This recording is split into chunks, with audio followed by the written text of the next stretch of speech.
زوار القناة السلام عليكم، تحية واحترام لمشاهدينا الكرام. أمل أن تكونوا بألف خير وفي صحة جيدة، ومرحبا بكم في فيديو جديد على قناتكم عشاق الحدث. وبدون إطالة، هي أيام معدودات على بداية العرس العالمي. جميع الأنظار ستتجه إلى الجزيرة العربية، تحديدا إلى دولة قطر التي ستشهد على معارك حمية الوطيس، نزالات سيتابعها الكبير والصغير، ومباريات ستحظى بمتابعة أغلب سكان المعمورة. ومن حسن الحظ شاءت الأقدار أن يكون المنتخب المغربي متواجدا في هذا الحفل العالمي. وأكيد انطلاقا من موضوع الفيديو تعرفون ما سيتم تناوله في هذا الشريط. نعم، تشكيلة المنتخب المغربي في المونديال العالمي، وهذه التشكيلة على الأرجح هي من ستكون مع والد الركراكي في نهائيات كأس العالم، وهذا استنتاجا من مجموعة من التصريحات أدلى بها والد الركراكي، وكذلك انطلاقا من آراء مجموعة من المحللين لهم مكانة في المشهد الرياضي المغربي. وكي لا نطيل عليكم، هذه هي التشكيلة المتوقعة للمنتخب المغربي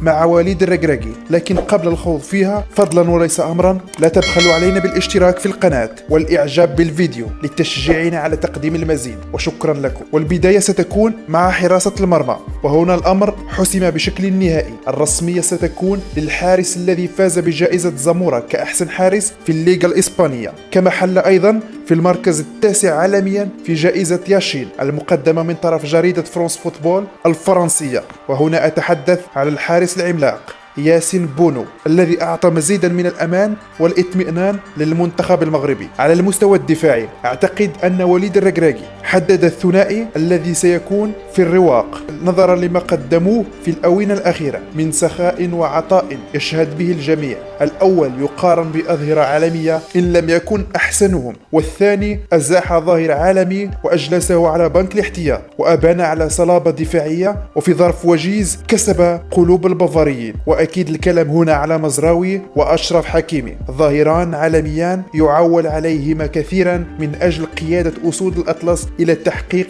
إنجاز يبقى خالدا في الذاكرة المغربية. أما ثنائية خط الدفاع ستكون مشكلة من القائد رومان غانم سايس، لما له من مستوى ثابت طيلة تواجده مع المنتخب المغربي في السنوات الماضية، بشراكة مع الفتى المحبوب نايف أجرد الذي يتمتع هو الآخر برزانة وهدوء في أسلوبه. رغم أن الإصابة غيبته كثيرا هذا الموسم، لكن برجوعه إلى مباراة فريق ويستهام قبل المونديال رجحته كي يكون أساسي مع المنتخب المغربي على مستوى وسط الميدان. انطلاقا من متابعتنا للأحداث الكروية، لاحظنا في السنوات الأخيرة أن أي فريق يملك وسط ميدان قوي يسيطر على أغلب التتويجات القارية، ووسط ريال مدريد خير دليل على كلامي. فازوا بألقاب عديدة في السنوات الماضية، وإذا قمنا بالتدقيق وفحص مؤهلات ثلاثي ريال مدريد سنجد أنهم لا يتشابهون في طريقة اللعب. كاسيميرو عدواني واندفاعي، مودريتش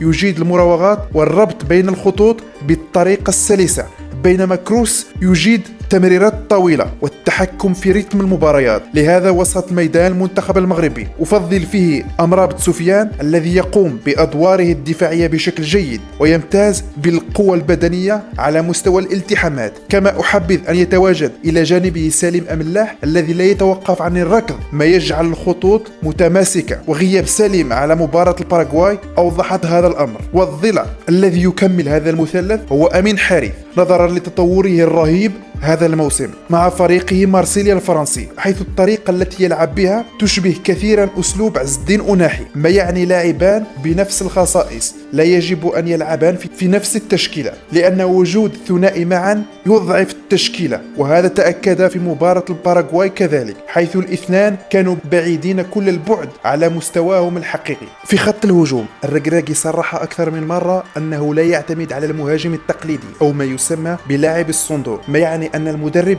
لن يعتمد على عبد الرزاق حمد الله، رغم أن أغلب المغاربة يفضلونه في هذه التشكيلة، بل سيعتمد على لاعب إشبيليا الإسباني يوسف نصيري، رغم أن هذا الأخير يخلق كثير من الجدل في الشارع الرياضي المغربي. أما الجناح الأيمن فالمكان مضمون لحكيم زياش، رغم أنه بعيد جدا على التنافسية في نادي تشيلسي الإنجليزي، إلا أن قيمة حكيم لا تتناقش داخل المنتخب المغربي، لأن اللاعب بلمسة واحدة يغير لك مجريات المباراة. المباراة. أما فيما يخص الجناح الأيسر، الأداء الذي قدمه عبد الصمد الزلزولي هذا الموسم مع فريقه أوساسونا يشفع له أن يظفر بالمركز الأساسي داخل تشكيلة المنتخب المغربي، لكن أعتقد أن وليد الركراكي سيعتمد على سفيان بوفال لما لديه من خبرة كبيرة على مستوى المنتخب المغربي. وهكذا أكملنا 11 لاعبا الذين سيكونون أساسيون في تشكيلة وليد الركراكي. وبالرغم اختلافنا مع المدرب إلا أننا لدينا الثقة الكاملة في الرجل بأن يذهب بعيدا في هذا المونديال، لأن المنتخب المغربي يتوفر على تركيبة بشرية رائعة جدا وقد تحرج أغلب المنتخبات العالمية، إن لم نقل ستزعزع